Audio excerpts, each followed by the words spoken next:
Bem-vindos de volta à disciplina de Ciências do Ambiente. Nesta semana, nós falaremos de energia e meio ambiente.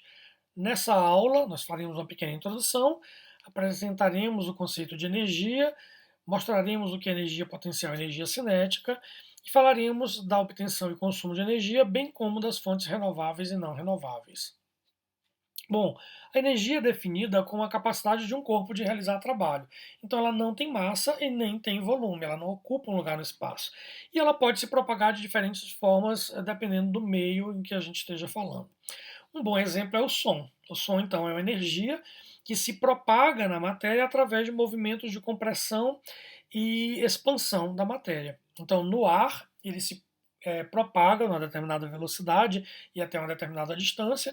Na água, como eu tenho mais matéria do que no ar, eu consigo uma propagação mais eficiente do som.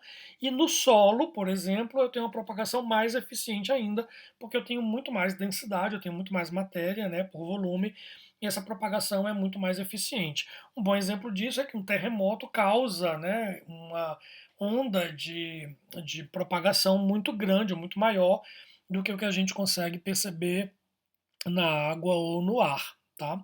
Então a propagação dessa energia depende muito da matéria em que ela está se propagando.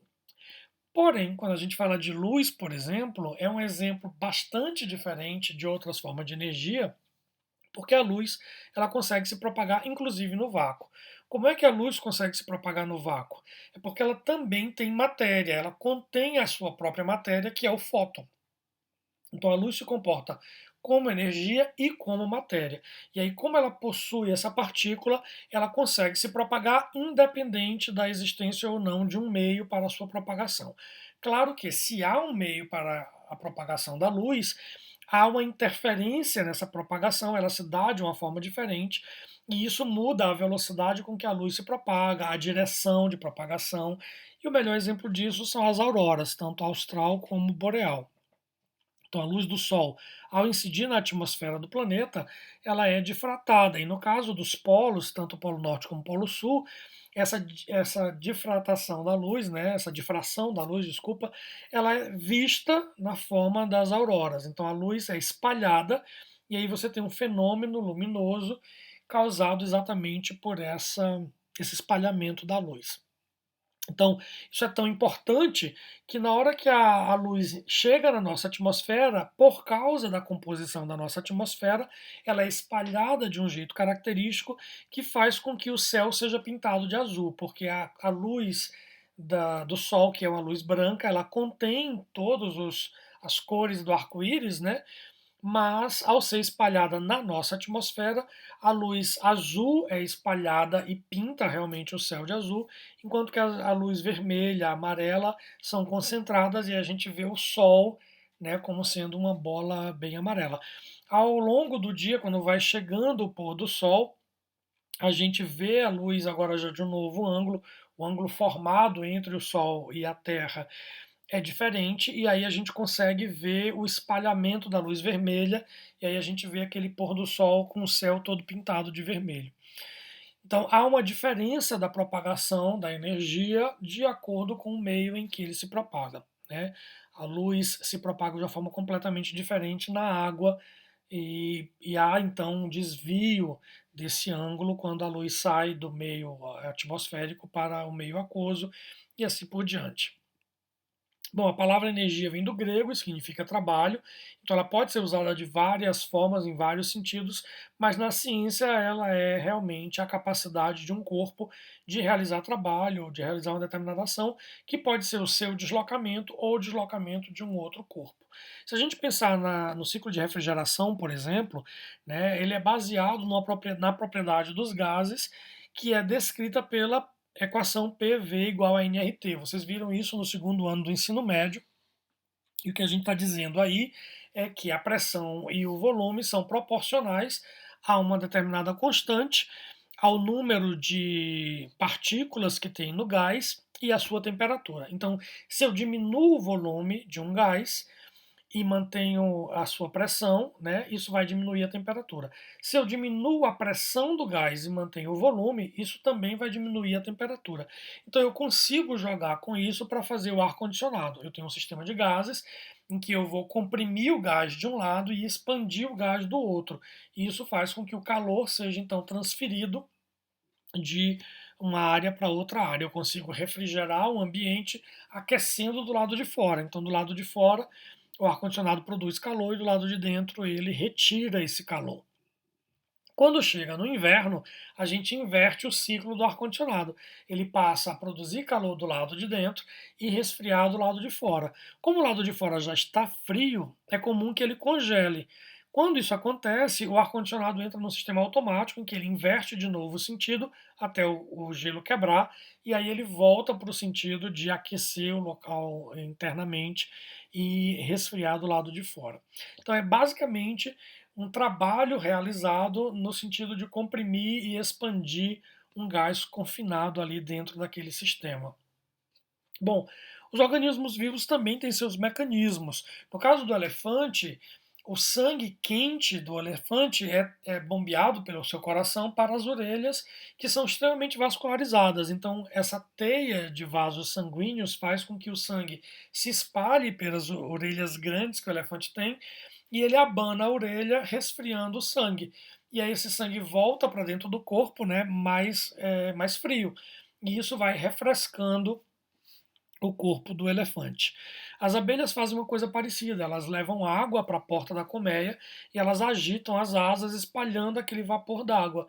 E para que a água continue no estado de vapor, ela retira calor de dentro da colmeia, refrigerando então a colmeia. O ser humano tem um mecanismo parecido, a gente sua e o nosso suor é constituído principalmente por água.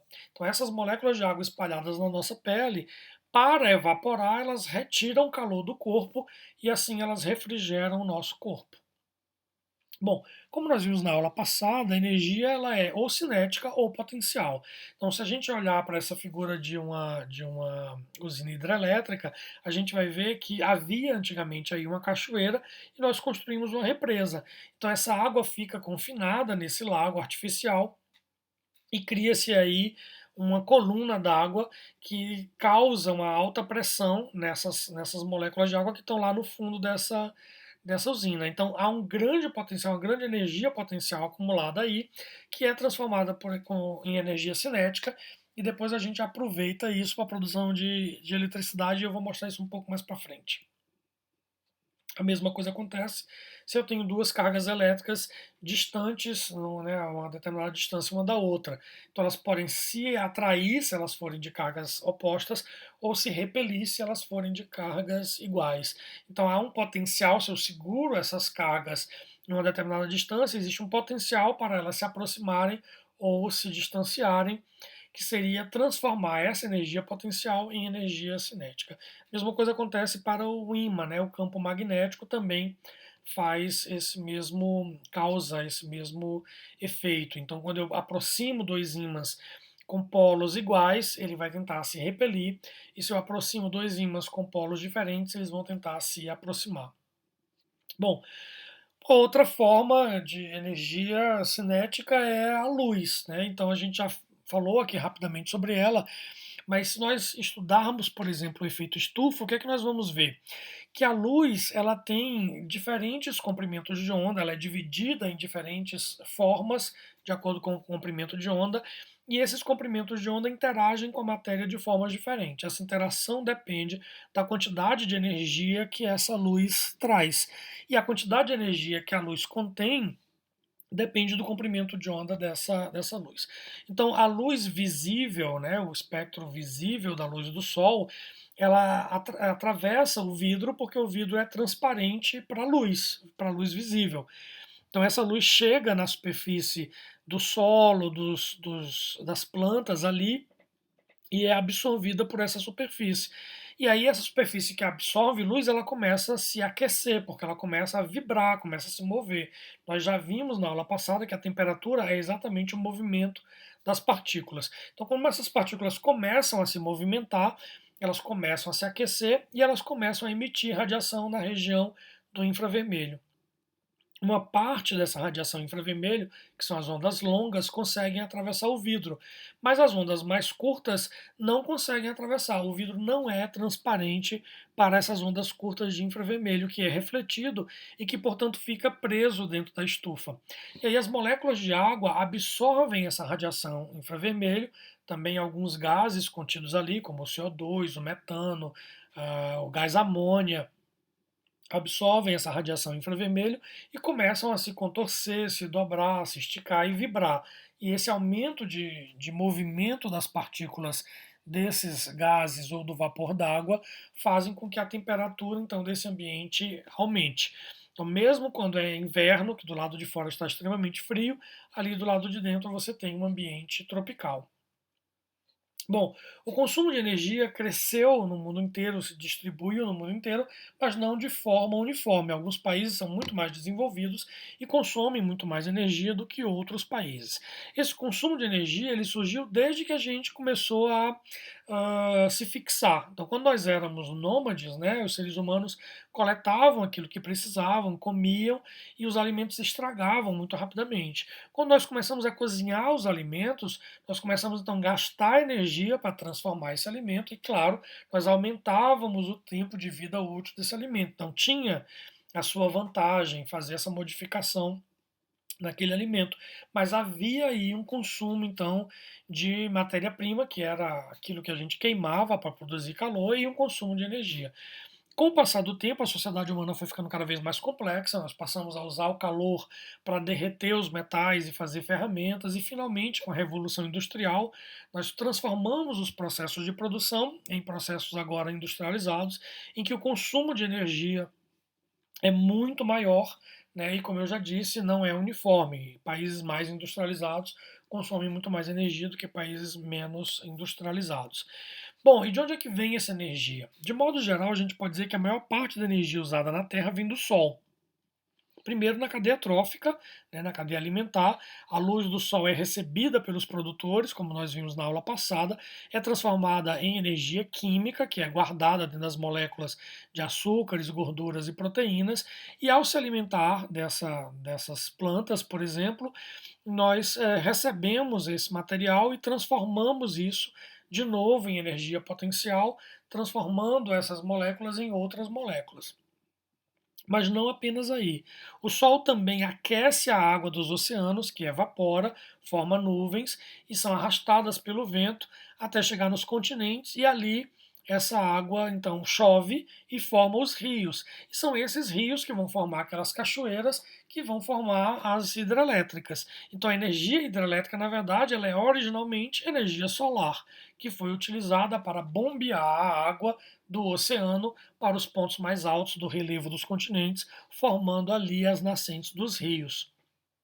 Também no caso da energia eólica, o Sol aquece a água e os continentes de forma diferente, e essa diferença de velocidade com que os continentes e os oceanos se aquecem e se resfriam causa esses gradientes de temperatura e levam à formação das correntes aéreas. Então, a energia eólica é, antes de tudo, energia solar transformada em energia eólica, e assim por diante. Então nós precisamos obter energia porque os nossos processos gastam energia. Aqui nessa figura nós vemos um satélite, e o satélite tem como única fonte de energia a energia solar. E essa energia solar precisa ser suficiente para que tudo dentro dele funcione. Mas a verdade é que não é. Então, de forma racional, a gente monta um satélite para que ele gaste essa energia apenas com aquilo que é necessário. Então, se nós pensarmos num satélite que tira fotos, por exemplo, da Amazônia para fazer monitoramento, enquanto ele está tirando fotos, ele não gasta energia com mais nada, apenas com a câmera fotográfica. Depois que ele terminou de tirar as fotos, ele transforma isso num pacote de dados e emite isso por um comunicador. Então agora a câmera está desligada, as outras coisas estão desligadas, e apenas o comunicador é ligado para gastar energia e emitir essas informações para a Terra. Depois que ele emitiu todos esses dados, ele liga o GPS para saber se ele está na posição certa ou se ele precisa ajustar a rota dele e assim por diante. Então, há uma racionalização do recurso e você consegue gastar essa energia, ainda que em pequena quantidade.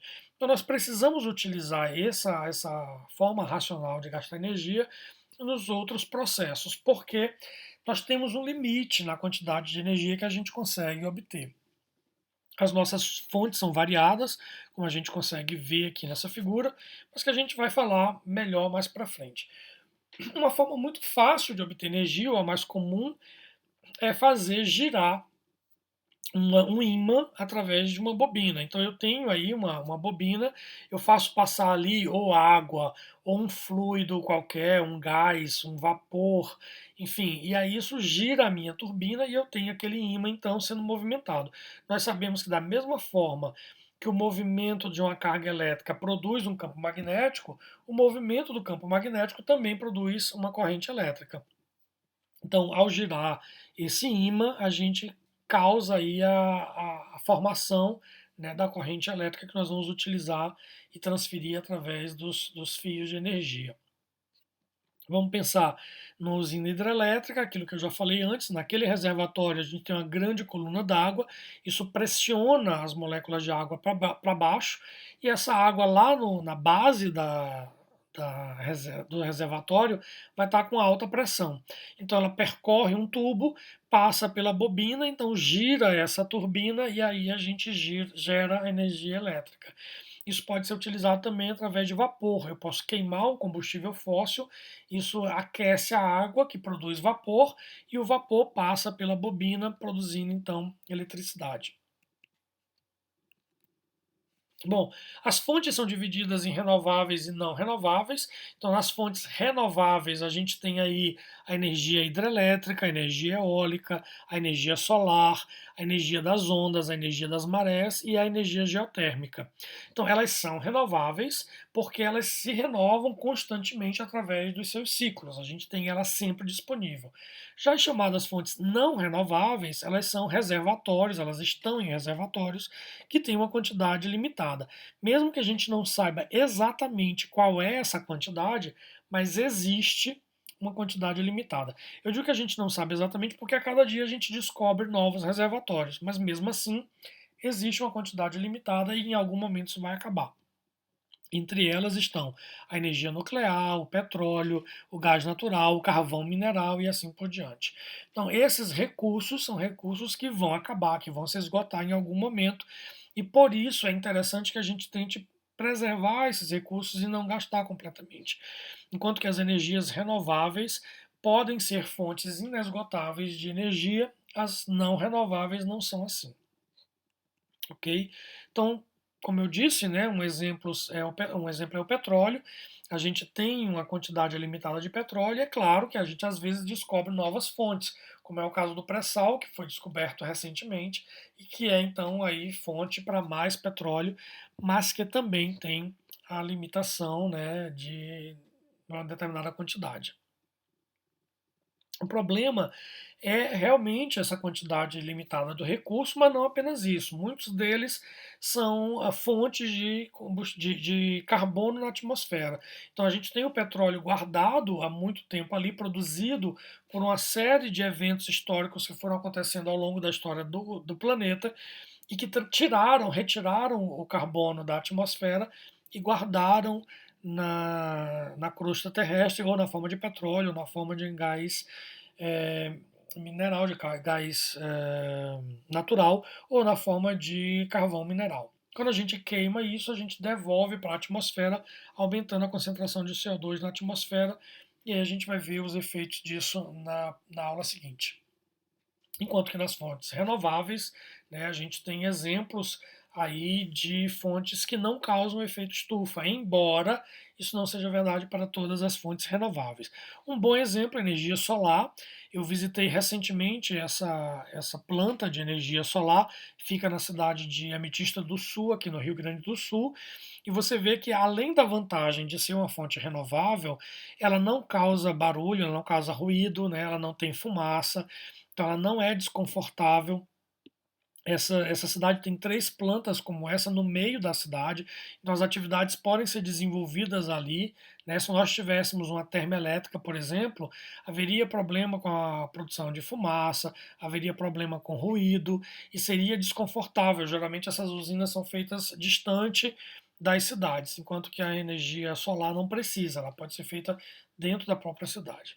Outra fonte de energia renovável é a biomassa, né? Então, os biocombustíveis produzidos, por exemplo, na forma de etanol ou na forma de biodiesel, são utilizados de forma bastante interessante atualmente e são renováveis, né, porque a biomassa continua crescendo e retirando o CO2 da atmosfera para produzir mais biocombustíveis. A energia da maré pode ser utilizada de diferentes formas. Tem um vídeo no AVA que mostra um exemplo feito no Ceará, que é bastante interessante e que eu acredito que poderia ser utilizado em Rio Grande. Então não deixem de ver esse vídeo que está ali disponível para vocês. A energia geotérmica, entre outras energias, são renováveis. Agora eu quero chamar a atenção para vocês que não é porque ela é renovável que garantidamente ela não vai causar efeito estufa, não é assim. As hidrelétricas que são baseadas na formação de represas, elas podem emitir metano pela decomposição anaeróbica dos organismos que ficaram inundados ali.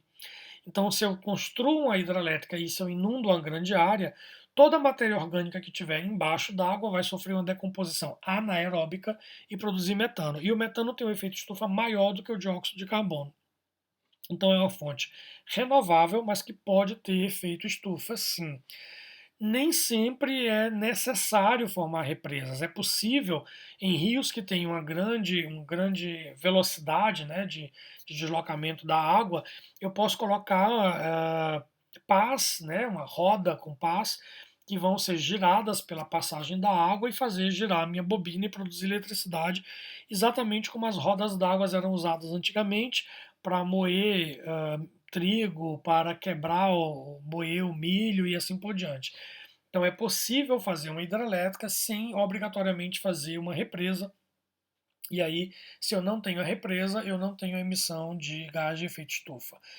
Um exemplo de fonte não renovável que não produz efeito estufa é a energia nuclear. A energia nuclear, na verdade, o urânio, por exemplo, ele emite radiação que vai aquecer a água. Essa água passa por um trocador de calor, onde esse calor é transferido para uma água que não tem contato com a radiação, e essa água então vira vapor, e aí ela passa, esse vapor passa pela turbina e gera eletricidade. Então o que sai na chaminé da energia nuclear é vapor d'água, que vai formar nuvem e que vai chover. Então a energia nuclear não é renovável, mas não causa efeito estufa. Enquanto que uma hidrelétrica baseada em uma represa, ela é renovável, mas ela pode ocasionar gases de efeito estufa. Então, quaisquer dúvidas, vocês podem colocar ali no AVA ou nós tiramos as dúvidas na próxima videoconferência. Bons estudos, até a próxima.